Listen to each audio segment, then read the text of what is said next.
자, 예수님이 어느 날 12명의 제자들을 데리고 이렇게 데리고 다니셨잖아요. 예수님이 12명의 제자들을요. 그리고 어느 날 갑자기 전혀 그동안 제자들에게 말하지 않았던 새로운 비밀을 예수님께서 말씀하셨어요. 그게 뭐냐면요, 예수님이 죽음과 부활에 대해서, 내가 죽을 것과 내가 부활할 것에 대해서 처음으로 제자들에게 말씀하시면서 이렇게 말하셨습니다. 사람이 만일 온 천하를 얻고도 자기 목숨을 잃으면 무엇이 유익하리요? 라고 제자들에게 말씀하셨어요. 자, 이것을 우리나라 새번역판으로는요, 사람이 온 세상을 얻고도 제 목숨을 잃으면 무슨 이득이 있겠느냐라는 뜻입니다. 자, 이 말씀은요, 어디 한 번만 나온 구절이, 한 번만 나온 게 아니에요, 성경에. 이것이 마태복음 16장 26절에도 있고요, 또 마가복음 8장 36절에도 있고요, 또 누가복음 9장 26절에도 있어요. 자, 이렇게 3번이나 나올 정도로 이 예수님의 말씀이 아주 중요한 것입니다. 자, 그러면 예수님은 왜 자신의 죽음과 부활과 관련지어서 제자들에게 이런 말씀을 하셨을까요?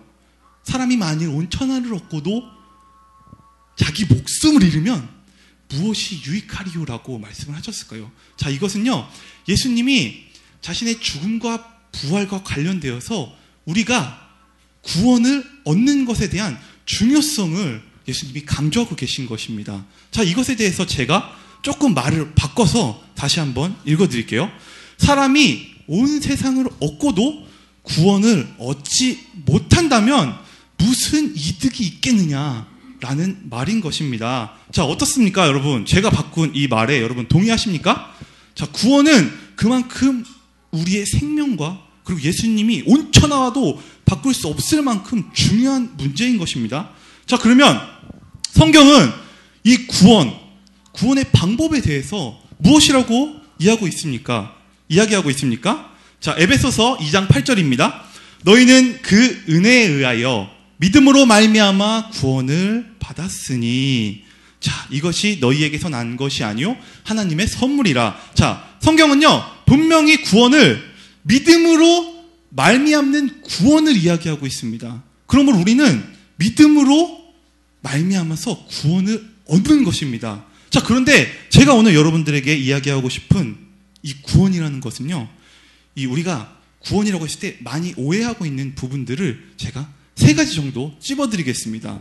처음으로 믿음으로 말미암는 구원에 대한 오해. 첫 번째는요, 요한복음 17장 3절에 나온 말씀입니다. 잘 들어보세요. 영생은 곧 유일하신 참 하나님과 그가 보내신 자 예수 그리스도를 아는 것이니이다. 자, 영생은 예수님을 아는 것입니다. 예수님을 아는 것입니다. 자, 그러면 예수님이 우리의 구원자로 예수님을 믿어야 될 때 과연 이 예수님이 누구인지에 대해서 우리가 알아야 되는 것입니다. 자, 그런데 우리가 예수님을 생각할 때, 자, 예수님을 어떤 식으로 생각합니까? 자, 십자가에 못 박혀 죽으시고 우리의 죄를 사해 주신 구원자 예수님만을 생각합니다. 자, 그러나 성경은요, 예수님에 대해서 이렇게 증언하고 있습니다. 자, 로마서 1장 4절입니다. 우리의 믿음의 대상인 예수님에 대해서 죽은 자 가운데서 부활하사 능력으로 하나님의 아들로 선포되셨으니 곧 우리 주 예수 그리스도 신이라. 우리 주 예수 그리스도 신이라. 자, 그리고 또 사도행전 2장 36절, 이것은 베드로의 오순절 설교입니다. 그런즉 이스라엘 온 집은 확실히 알지니 너희가 십자가에 못 박은 이 예수를 하나님이 주와 그리스도가 되게 하셨느니라. 주와 그리스도. 자, 그리고 사도행전 또 5장 31절입니다. 이스라엘에게 회개와 죄사함을 주시려고 그를 오른손으로 높이사 임금과 구주로 삼으셨느니라. 자, 그리고 또 있습니다. 사도행전 16장 31절 말씀입니다. 이르시되 주 예수를 믿으라. 그리하면 너와 내 집이 구원을 받으리라. 자, 어떤 예수님을 믿으라고요? 구원자 예수님이요? 구원자 예수님이요? 주 예수 그리스도입니다. 주 예수 그리스도. 자, 성경은요, 예수님을 구원자로만 이야기하고 있지 않습니다. 성경은 예수님을 구원자와 우리의 주인으로 명확하게 이야기하고 있습니다. 자, 아까 제가 맨 처음에 읽어드렸던 말씀, 영생은 곧 유일하신 참 하나님과 그가 보내신 자 예수 그리스도를 아는 것이니라. 우리는요, 예수님을 믿을 때요, 구원자로만 믿어서는 안 되는 것입니다. 우리는 예수님을 믿을 때 우리의 주인과 그리고 구세주로 이 두 가지를 동시에 믿어야 되는 것입니다. 그러나 현대의 많은 교회들, 많은 신자들이 예수님을 그냥 나를 죄에서 구원하신 구원자로만 믿고 있는 것입니다. 그러나 정말로 영어 성경에는요, 구원자는 세이비어고요, 그리고 주는 로드라고 나와 있습니다. 그런데 성경은 이 전체적인 문맥을 봤을 때 예수님의 주권을 더욱더 많이 강조하고 있습니다. 그래서 우리는요, 예수님을 믿을 때 있어서 구원자뿐만이 아닌 주인 대신 예수님을 믿어야 되는 것입니다. 자, 이것이 바로 1차 대각성 운동을 일으킨 조나단 에드워드, 그리고 청교도 신앙의 거의 명문인 리차드 백스터나 찰스 스펄전, 에이든 토저, 또 존 스토트에게서 외쳐진 진리입니다.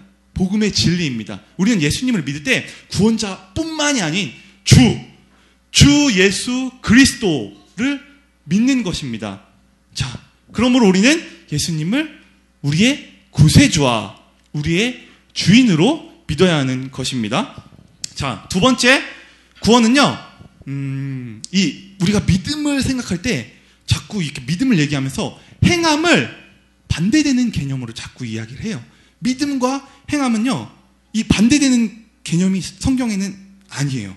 성경 안에서는요, 이 믿음과 행함을 동시에 이야기하고 있습니다. 자, 제가 먼저 이 믿음에 대해서 이야기하는 로마서 이 구절을 읽어드리겠습니다. 로마서 4장 27절입니다. 그런즉 자랑할 때가 어디냐? 자랑할 때가 어딨냐? 있을 수가 없느니라. 무슨 법이냐? 행위로냐? 아니라 오직 믿음의 법으로니라.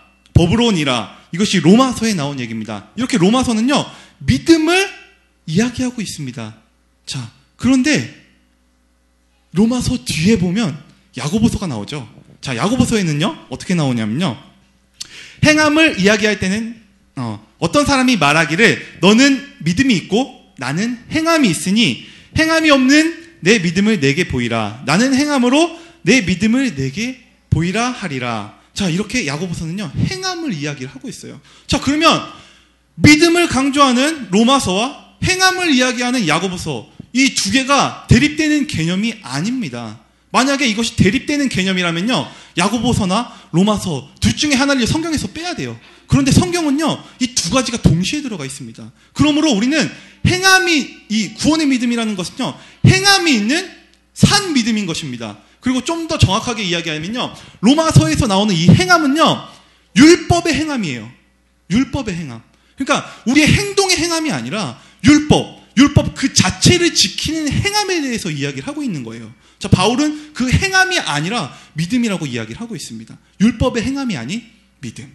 자, 그런데 야고보서는 그 믿음의 행함에 대해서 또다시 이야기를 하고 있는 것이죠. 그러므로 이 성경에서 나오는 구원하는 믿음은 행함이 있는 이 살아있는 믿음, 이것을 이야기하고 있는 것입니다. 자, 우리는 그러므로 구원의 믿음을 소유하시되 행함이 있는 산 믿음을 소유하시기 바랍니다. 자, 그리고 세 번째 구원에 대한 개념입니다. 자, 세 번째 구원의 믿음은요, 아주 중요합니다. 세 번째 구원의 믿음은요, 회개를 전제로 하고 있습니다. 그냥 믿음만 말하고 있지 않습니다. 성경은요, 예수님이 처음으로 사역하실 때 했던 말씀이 있어요. 이것이 무엇이냐면요, 회개하라, 천국이 가까웠다. 예수님이 처음부터 딱 나와서 나를 믿으라 라고 외친 게 아니라 회개하라, 천국이 가까웠다 라고 이야기를 하고 있습니다. 자, 마가복음에 정확하게 때가 찼고 하나님의 나라가 가까이 왔으니 회개하고 복음을 믿으라 하시더라 라고 정확하게 이야기를 하고 있죠. 자, 그러므로 우리를 구원하는 이 구원의 믿음의 전제는요, 회개가 있어요. 그러므로 우리는 회개하고 예수님을 믿는 것입니다. 회개 없는 믿음은 가짜라고 이야기할 수 있어요. 회개 없는 믿음은 없습니다. 우리를 구원하는 믿음은 회개, 그리고 이후에 오는 믿음인 것입니다. 그러므로 우리는 회개해야 되는 것입니다. 이 회개는요, 두 가지가 있습니다. 하나는 불신자의 회개. 이 불신자의 회개는 우리가 예수님을 믿기 전에 먼저 회개하고 그 다음에 예수님을 믿음으로 구원을 얻고 그 이후에 신자의 회개가 있습니다. 이 신자의 회개는요, 우리가 구원 이후에 죄를 짓죠. 구원 이후에 죄를 안 지을 수가 없습니다. 왜냐하면 우리 마음속에 이 원죄에 대한 부패성이 남아있기 때문에 우리는 구원 이후에도 죄를 지을 수 있습니다. 죄를 지을 수 있는 가능성이 있습니다. 자, 그런데 그 죄를 지음으로 인해서 우리의 마음이 찔려요. 그래서 우리가 다시 회개하게 되는 것입니다. 이것이 바로 신자의 회개입니다. 자, 그러므로 우리는 이 믿음 전에 오는, 이 구원의 믿음 전에 오는 불신자의 회개를 해야지만 우리는 믿음을 가질 수 있는 것입니다. 자, 회개를 전제한 믿음, 이것이 바로 우리를 구원하는 믿음인 것입니다. 자, 정리를 한번 해볼까요? 우리는 믿음으로 말미암아 구원을 받습니다. 자, 그런데 이 믿음을 이야기할 때 우리는 세 가지를 생각하셔야 됩니다. 첫 번째, 예수님을 나의 구세주와 주인으로 모시는 것. 그리고 두 번째, 이 구원의 믿음은 그냥 믿음만이 아니라 행함이 있는 살아있는 믿음. 자, 그리고 세 번째, 구원의 믿음은 회개를 전제한다라는 이 사실, 이 세 가지를 기억하시기 바랍니다. 자, 그러면 이제 구원에 대해서 이야기했으니까요, 오늘의 본론으로 넘어가도록 하겠습니다. 자, 우리 구원 받았죠? 자, 우리 구원 받은 신자들에게 이렇게 질문할 수 있어요. 자, 구원 받으셨습니까? 좋아, 구원 받으셨습니까? 구원 받으셨습니까? 자, 라고 물어볼 수 있어요. 충분히 물어볼 수 있죠? 자, 그러면 어떤 사람이 저에게, 제가 어느 날 되게 당황했던 적이 있는데, 막 은혜로 막 충만해서 이제, 내가 구원을 받았다, 이런 확신을 가지고 있었어요. 그런데 어느 날 어떤 사람이 저한테 오더니, 구원 받으셨습니까? 라고 물어보더니, 그러면 어떻게 그 구원을 확신하십니까? 라고 저한테 이야기를 하더라고요. 그때 제가 당황했어요. 나 구원을 그냥 받았는데? 라고 그 이유에 대해서 어떻게 대답해야 될지 모르겠더라고요. 자, 그래서 이 구원의 확신, 이것을 어떻게 하는지 오늘의 본문이 정확하게 이야기를 해주고 있습니다. 제가 오늘 여러분들과 나누고 싶은 이 말씀은요, 이 구원, 우리가 이 구원 받은 것을 어떻게 확신할 수 있느냐에 대한 것입니다. 자, 구원받은 신자들에게는 특권이 있습니다. 구원받은 신자들에게는 특권이 있습니다. 이 특권, 제가 이야기하고 싶은 이 특권 두 가지인데요. 첫 번째, 구원받은 자의 특권은요, 우리가 하나님의 자녀가 되었다는 것입니다. 자, 우리는 구원받음으로 인해서 우리가 하나님의 다시 자녀가 되는 것이요. 양자. 그래서 하나님이 양자의 영을 너희에게 주어서 하나님을 아바, 아버지라 부르느니라 라고 성경이 증언하고 있습니다. 자, 이 양자된 것, 이것이 바로 구원받은 자의 첫 번째 특권인 것입니다. 자, 그리고 두 번째 특권입니다. 구원받은 자들의 두 번째 특권은요, 하나님이 직접 우리 안에 거하시는 것이에요. 좀 더 정확하게 표현하자면요, 성령님이 구원받은 자들 안에 거하세요. 성령님이 우리 안에 거하시는 거예요. 자, 이것이 성령의 내주하심이라고 하는데요, 고린도후서 1장 22절에 그가 또한 우리에게 인치시고 보증으로 우리 마음에 성령을 주셨느니라. 자, 그러므로 구원받은 신자들의 마음 안에는요, 성령님이 다 계신 거예요. 또 요한복음 14장 17절에 그는 진리의 영이요 세상은 능히 그를 받지 못하나니 이는 그를 보지도 못하고 알지도 못함이라. 그러나 너희는 그를 아나니 그는 너희와 함께 거하시며 또 너희 속에 계시겠음이라. 자, 진리의 성령님이 구원받은 자들과 함께 계신다라고 성경은 명확하게 이야기를 해주고 있습니다. 자, 이것이 구원받은 자의 두 가지 특권입니다. 하나는 하나님의 자녀가 되는 것, 그리고 또 하나는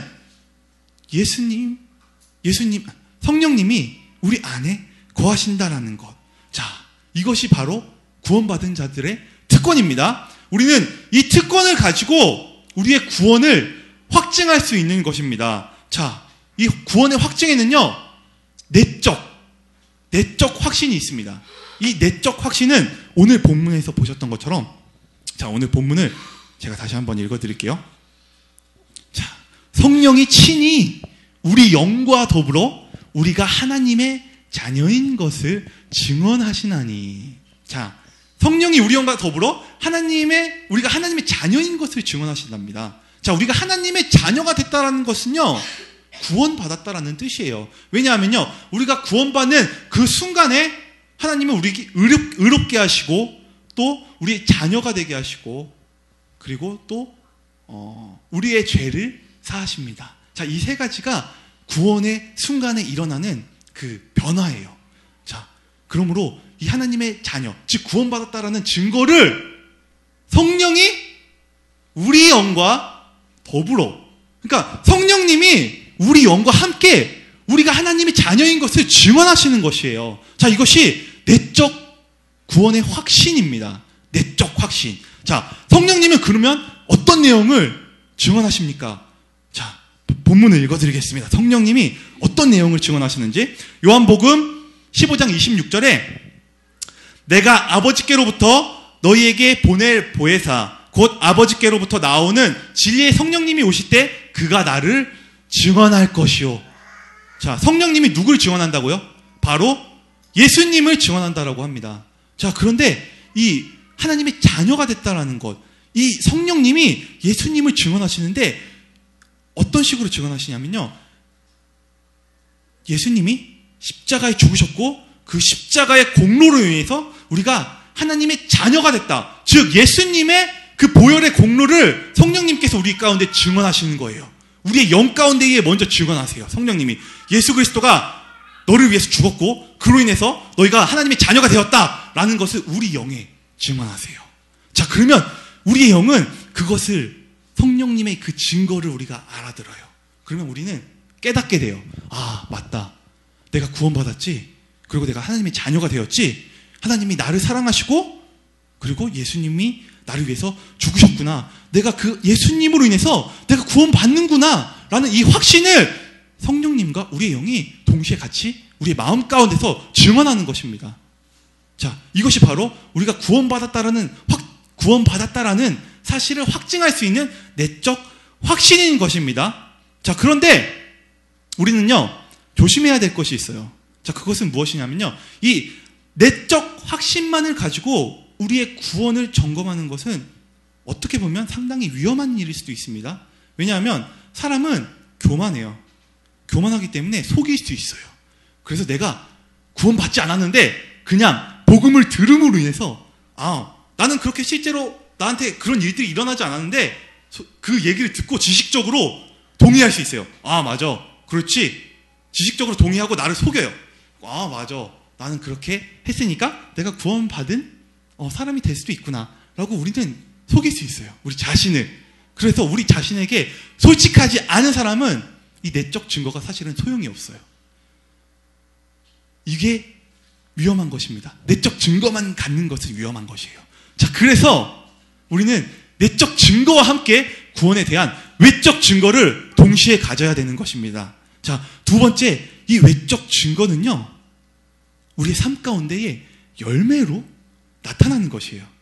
자, 예수님께서 이런 말씀을 하셨어요. 열매로 그들을 안다 라고 예수님께서 말씀하셨어요. 또 예수님께서는요, 좋은 나무가 나쁜 열매를 맺을 수 없고 못된 나무가 아름다운 열매를 맺을 수 없다 라고 예수님께서 말씀하셨어요. 자, 그러면 예수님께서 이야기한 이 열매가 과연 무엇일까요? 제가 성경을 이렇게 막 찾아봤거든요. 자, 그런데 열매에 대한 많은 개념들이 나오지만 제가 찾아낸 구원에 대한 확증, 외적으로 나타날 수 있는 구원에 대한 확증의 열매는 제가 두 가지로 정했습니다. 두 가지를 제가 발견했습니다. 자, 첫 번째는요, 회개에 합당한 열매입니다. 회개에 합당한 열매. 자, 회개에 합당한 열매를 맺고 속으로 아브라함이 우리 조상이라고 생각하지 마라. 내가 너희에게 이르노니 하나님이 능히 이 돌들로 아브라함의 자손이 되게 하시리라. 이미 도끼가 나무 뿌리에 놓였으니 좋은 열매를 맺지 아니하는 나무마다 찍어 불에 던지우리라. 마태복음 3장 8절에서 10절 말씀입니다. 자, 회개에 합당한 열매에 대해서 예수님께서 이야기하고 계세요. 그리고 세례 요한도 회개에 합당한 열매를 맺으라라고 우리 가운데 권고하고 있습니다. 자, 이 회개에 합당한 열매는 무엇입니까? 그것은 죄에서 우리를 멀어지게 하는 열매인 것입니다. 회개는 하나님께로 나아가는 지름길입니다. 우리는 회개함으로 하나님께 더욱더 가까이 나아가는 것입니다. 하나님은 거룩하신 분이기 때문에 우리가 회개하지 않고 하나님께로 나아간다라는 것, 죄악이 있는 상태로 하나님께로 나아간다라는 것, 하나님께로 가까이 간다라는 것은 있을 수가 없습니다.